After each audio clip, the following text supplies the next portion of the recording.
நீங்க ஒரு விஷயம் பண்ண போறீங்க. ஒரு லட்சியத்தை அடையறதுக்கு ப்ரிப்பரேஷன்ஸ்ல இருக்கீங்க. ரொம்ப நல்லது.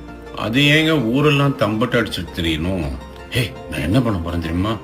ஏய் நான் என்ன பண்ண போறேன் தெரியுமா?" வர்றவங்க, போறவங்க, ஃப்ரெண்ட்ஸு இது சொல்லி, சொல்லி, சொல்லி என்ன ஆகும்? அந்த காரியம் விளங்காமயே போயிடும். நீங்க சொல்லி அவங்க சந்தோஷப்படுவாங்கன்னு நான் நினைக்கிறீங்க?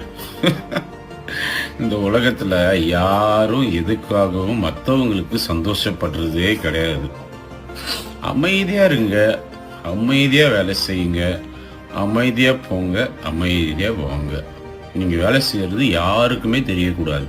உங்க வீட்ல இருக்கிறவங்களுக்கு கூட தெரியக்கூடாது. அதே மாதிரி இன்னொரு விஷயம், எதுக்காகவும் யாருக்கிட்டையும் போய் உதவி கேட்டுறாதீங்க. நீங்க சின்ன உதவி கேட்கலாம். அவங்களும் பண்ணிடுறாங்கன்னு வச்சுக்குவோம். அது அவங்க ஆயுசு முழுக்க சொல்லி சொல்லி சொல்லி காட்டுவாங்க மற்றவங்களுக்கு.